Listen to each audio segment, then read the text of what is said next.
മഹാനായ യൂസുഫ് നബി അലൈഹി സ്വലാത്തു വസ്സലാമിന്റെ കാലത്ത് മിസ്ർ ഭരിക്കുന്ന രാജാവ് വലിയ ഒരു സ്വപ്നം കണ്ടു. പല ആളുകളും പറഞ്ഞു രാജാവെ അതൊരു പേക്കിനാവാക്കാരെന്ന്. പക്ഷെ രാജാവ് അതങ്ങനെ തള്ളിക്കളഞ്ഞില്ല. എന്താ സ്വപ്നം കണ്ടതെന്നറിയോ?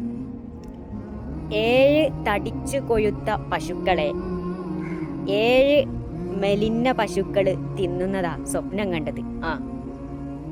പിന്നെ വേറൊരു സ്വപ്നം കൂടി കണ്ടു.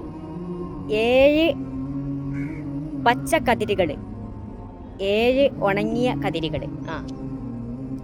എന്താണ് ഇതിന്റെ ഒരു പൊരുള് എന്നൊന്നറിയാന് രാജാവ് പരക്കം പായ.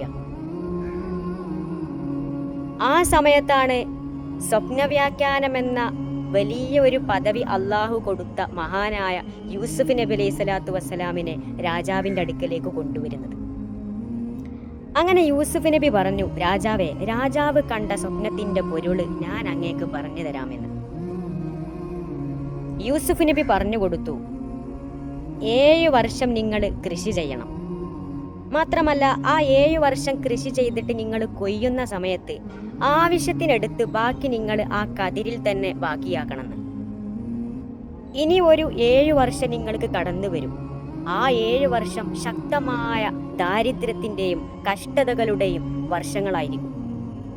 ആ വർഷത്തിൽ നിങ്ങൾ ഈ 7 വർഷം കൃഷി ചെയ്ത് നിങ്ങൾ കൊയ്യുന്ന സമയത്ത് കതിരിൽ ബാക്കി വെച്ച ധാന്യമണികളെ നിങ്ങൾക്ക് കഷ്ടതകളുടെ കാലത്ത് ആ 7 വർഷത്തെ നിങ്ങൾക്ക് ഉപയോഗിക്കാമെന്ന് പറഞ്ഞു.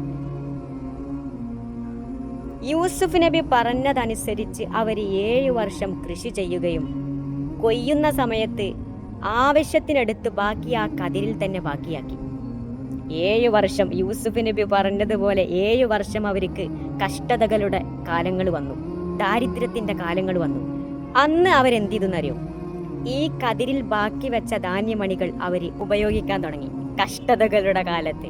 അങ്ങനെ യൂസുഫ് നബി പറഞ്ഞതുപോലെ അവര് ചെയ്തപ്പോ ദാരിദ്ര്യത്തിന്റെ കാലത്ത്, കഷ്ടതകളുടെ കാലത്ത് അത് അവർക്ക് വളരെയധികം പ്രയോജനപ്പെട്ടു. ഇപ്പൊ ഇത് നിങ്ങൾക്ക് എന്താ മനസ്സിലായത്? സൂക്ഷിച്ച് ചെലവഴിക്കുക. ഇനി പെരുന്നാളാണ് വരുന്നത്. ആവശ്യത്തിന് വസ്ത്രം എടുക്കുക. അങ്ങാടികളിലൂടെ കയറിയിറങ്ങാതെ, കടകളിലൂടെ കയറിയിറങ്ങാതെ, നമ്മൾക്കുള്ള സമ്പത്ത് അനാവശ്യമായി ചെലവഴിക്കാതെ പാകത്തിന് ചെലവഴിക്കുക. അള്ളാഹിന്റെ റസൂല് പറഞ്ഞ ഒരു സന്ദേശം കൂടി നിങ്ങൾക്ക് പറഞ്ഞു തന്നിട്ട് ഞാൻ നിർത്തുകയാണ്, അവസാനിപ്പിക്കുകയാണ്. നിങ്ങൾ കേട്ടോളി, എഴുതി വെച്ചോളി. നിങ്ങൾ സൂക്ഷിച്ച് ചെലവഴിക്കാൻ പഠിച്ചവനിക്ക് ഒരിക്കലും ദാരിദ്ര്യം ഉണ്ടാവുകയില്ല.